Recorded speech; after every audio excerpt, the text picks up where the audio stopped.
Welcome to Real Estate Investing Abundance, the show for busy, fulfilled professionals like you to learn how to develop financial independence built on solid, passive real estate investments. Now, here is your host, Dr. Alan Lomax. Hello, enlightened investors, and I'm delighted you've joined us today. I'm your host, Dr. Alan. While many multifamily investors shy away from Section 8 housing, our guest embraces the opportunities hidden in this asset class.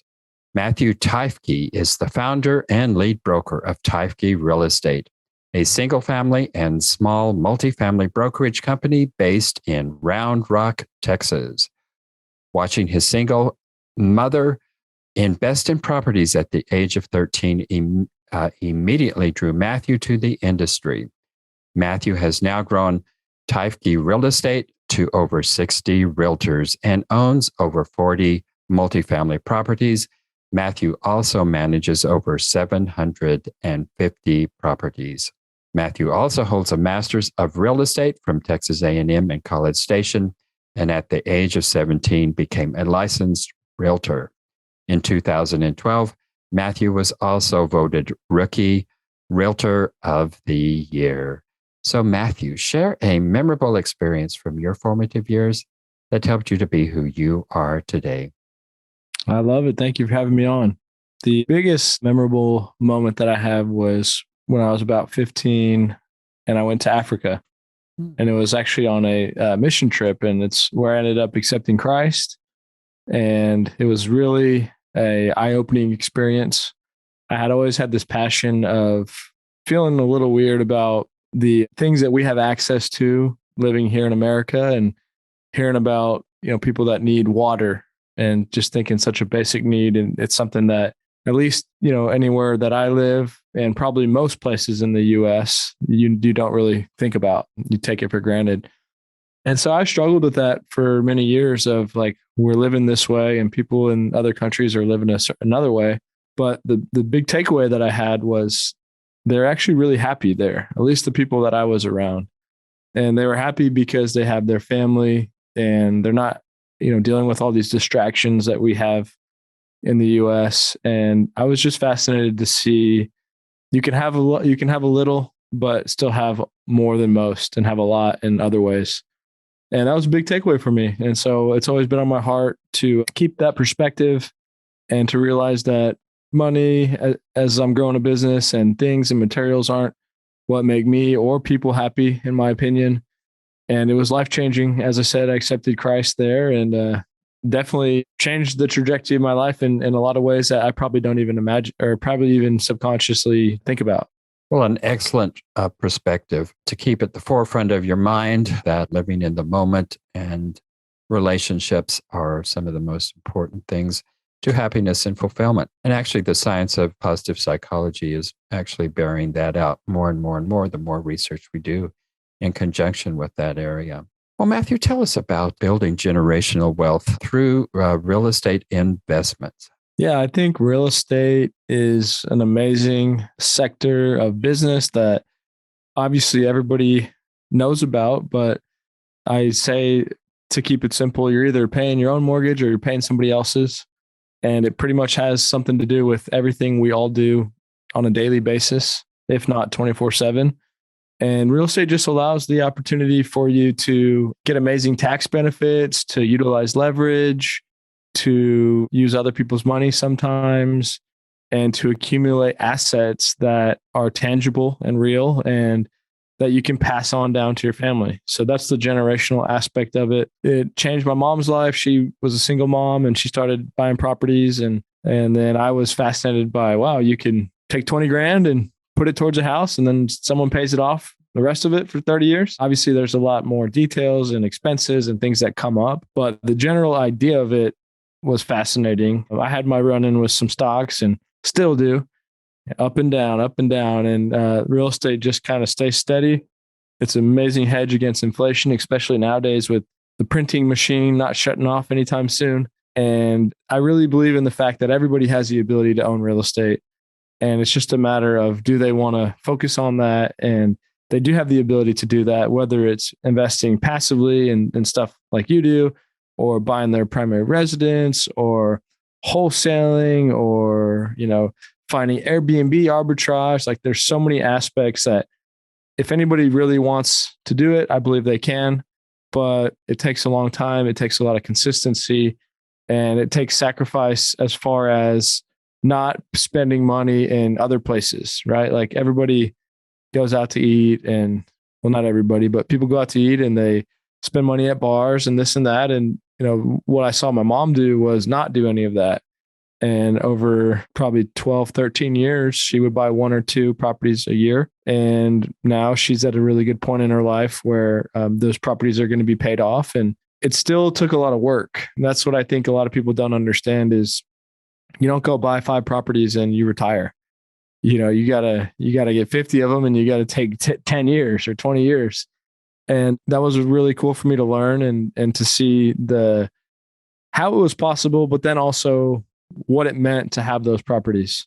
So that's something that eventually she might pass down to me, but I started building my own portfolio and my own path. And she helped a lot in many different ways, but it's something that I do plan to pass on to my kids. And that's the whole generational wealth. And there's all kinds of things that people believe in. And, I was just listening to a podcast today where some of these billionaires like give nothing to their kids.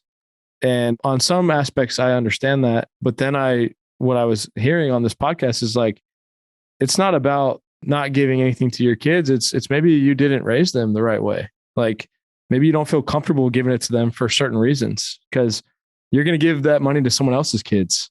And so the generational thing can be amazing if you're intentional. And hopefully I can do that. I have 2 young boys and just got me thinking a lot about just being intentional and trying to teach them the best way I can. But that's the whole generational side, which is amazing, which I know it can exist with stocks and all these other things, but I don't really feel like it exists in the same way. And you have as much control and security as you do with real estate. I like that very basic concept you put out there that you're either paying your mortgage or you're paying someone else's mortgage. And that really is a nice summation of, I think, really of what makes real estate so beneficial and such a great investment. And like you pointed out, there are so many avenues in which you can go into real estate, and there's not just one single way to do it. And the other thing I think you really made clear there is that it's like money and time is so important to actually building wealth.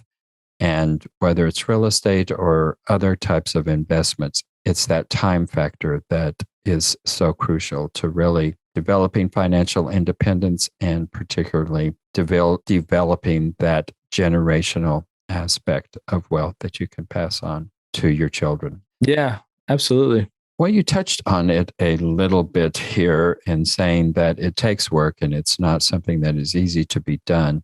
But tell us a little bit more about the hard truths of starting your real estate portfolio, particularly if you're starting that from scratch. And what does it take to actually develop financial independence through a real estate portfolio?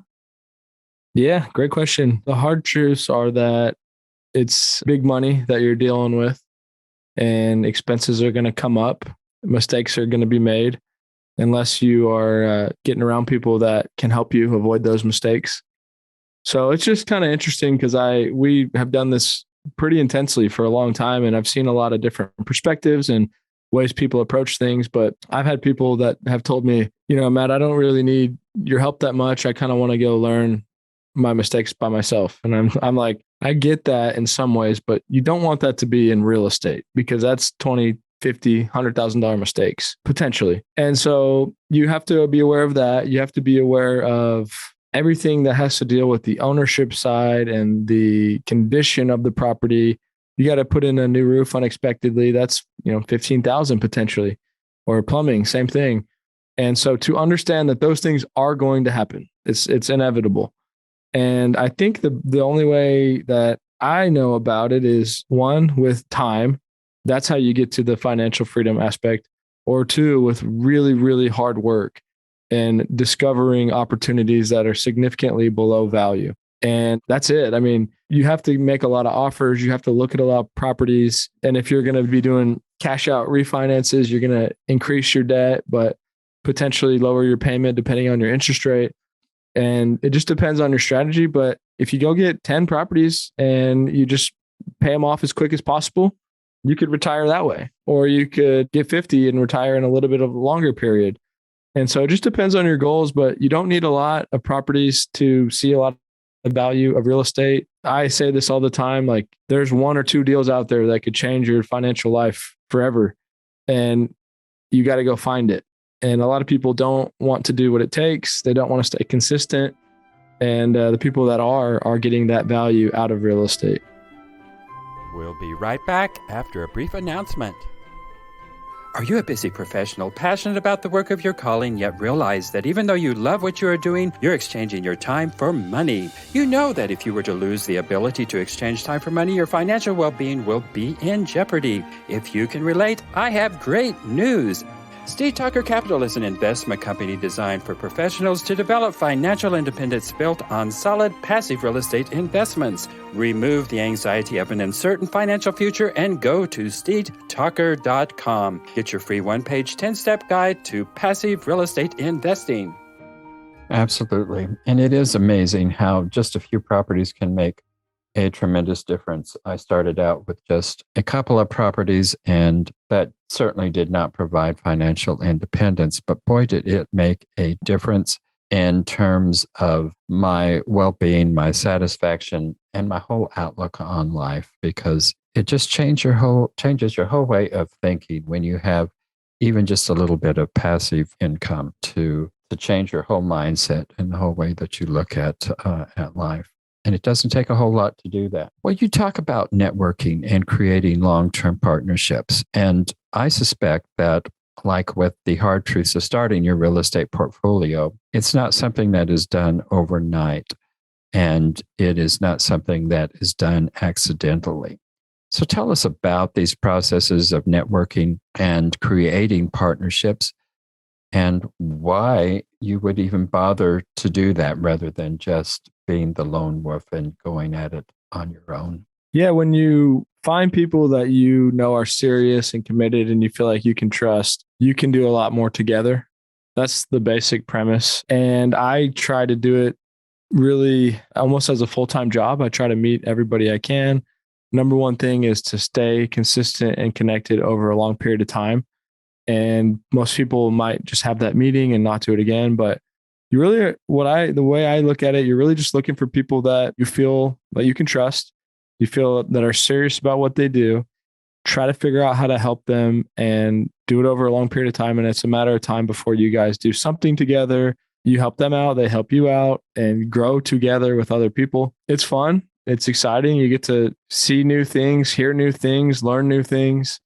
And back to the long term, like I've had 3 meetings today with people, and the way I view it is whatever happens with those people will probably be a year from now or 2 years from now.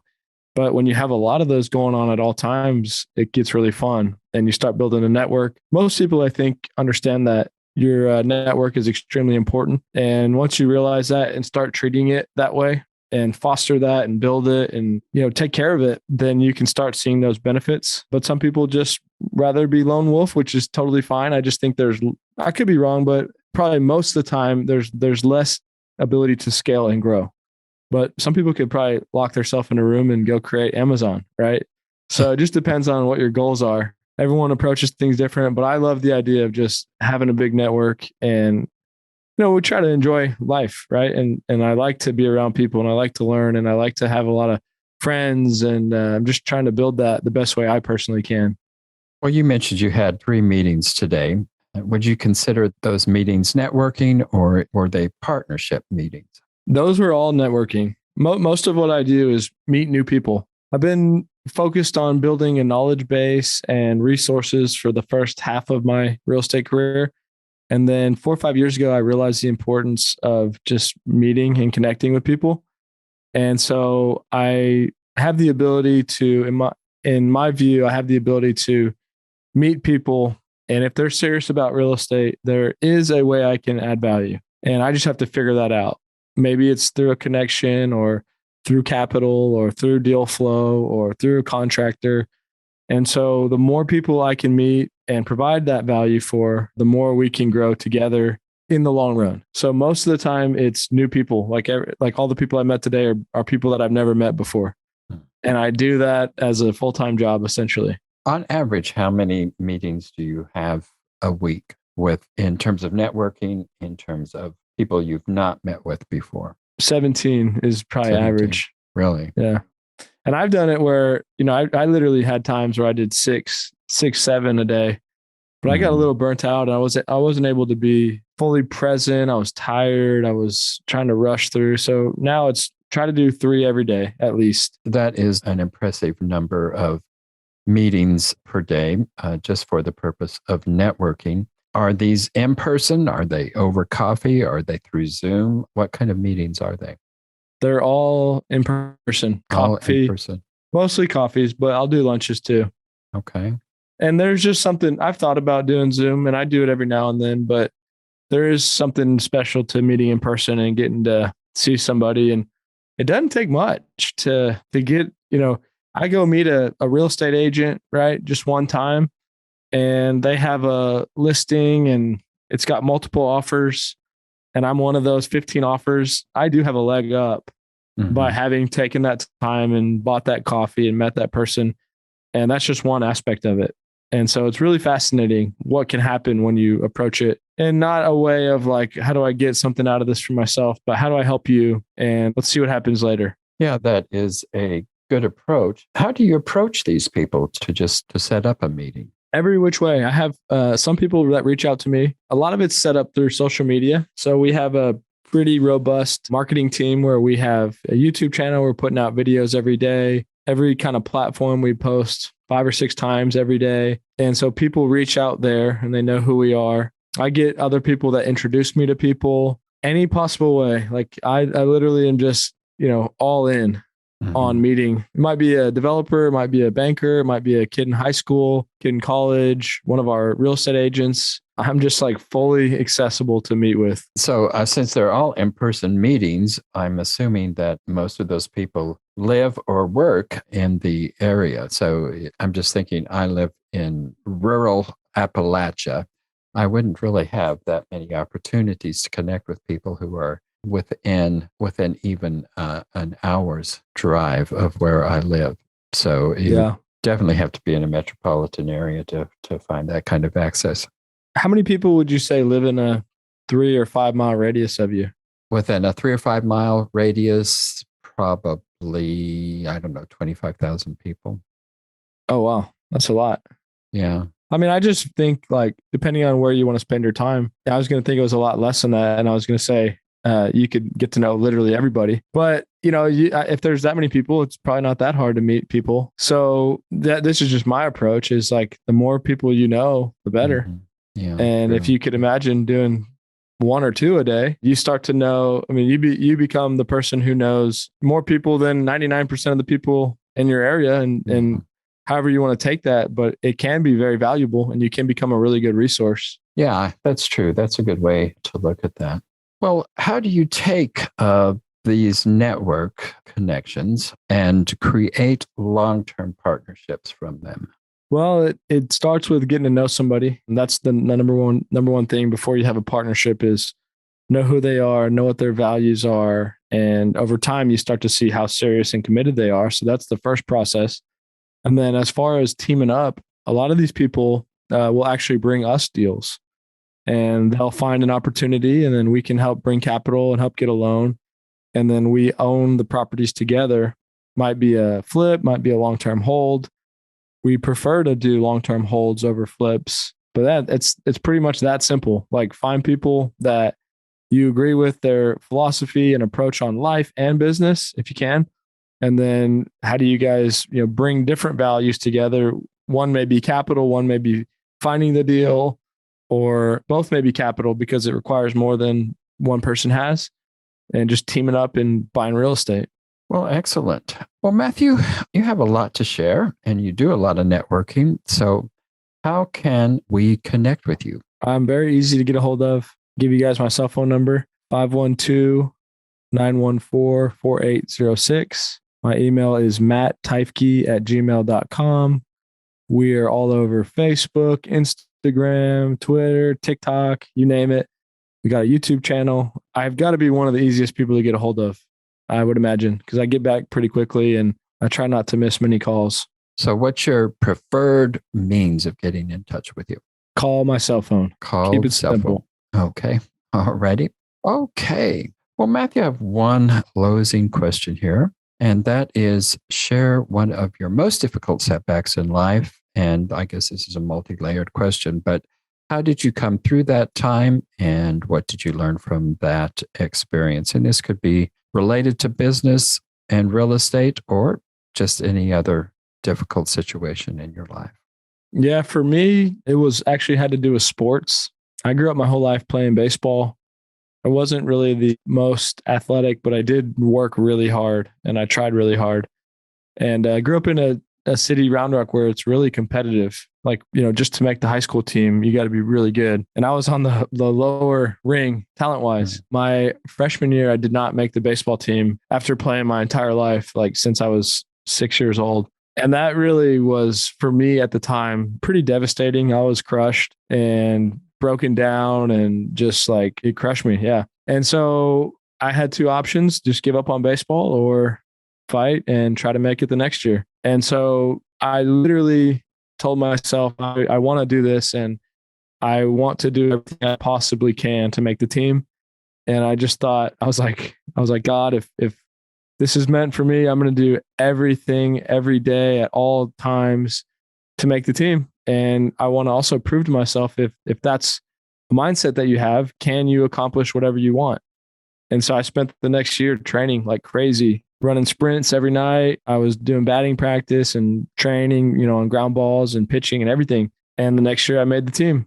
And it was like my own personal Rudy story where you do whatever you need to accomplish your goal. And it meant a lot to me personally to make that happen. And then I played the next year and ultimately was able to play on the varsity team my junior year.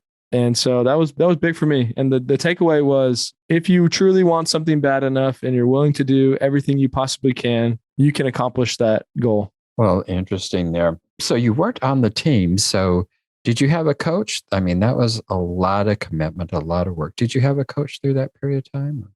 Yeah, I had a guy that his name was Robert Culver, and he was just a family friend. And he would take me to the cages and he would time, I would go do sprints and he would time me. Did a lot on my own as well, just because he couldn't be there all the time. But he was definitely what I would say the coach that helped guide me through that process.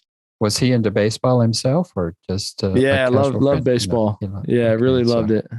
So he could really guide you through that and help you through that. Well, yeah. And if one other thing that's just kind of interesting, I mean, because I'm trying to coach people too on real estate. And if you're willing to do that as the person that is looking for the help or the training, I don't think it's that hard for the coach. I mean, obviously I respect him and he helped me a lot, but like, I'm only saying this because if you're willing to do whatever it takes, there are people that are going to get excited about that. Like if they see you're willing to do what they tell you and do it 10 times more, and they're going to want to help you in a lot of cases. And so it was really, really pretty special. Yeah. Sounds like a really good relationship. You still in touch with him? Yeah. He does a lot of maintenance for properties that we own. And he's a maintenance coordinator on a management company that we started and ended up selling. And just a guy that I really respect. Yeah. Well, it's interesting how those relationships are important in those times, but how they can also endure over time as well. Well, Matthew, it's been very pleasant having you on our show today. Very good conversation. I enjoyed it very much. So thanks for being with us. Yeah, I appreciate you having me. It means a lot. And I love what you're doing. And any way we can help and provide value for you or your listeners, we're all in. Appreciate that. The same to you as well.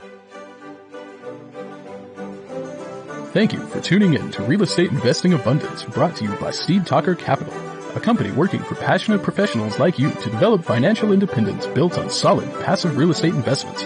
As part of our efforts to make the world a better place, Teifke Capital contributes to activities and organizations committed to better understand the equine. These endeavors attempt to enhance the human treatment of horses worldwide.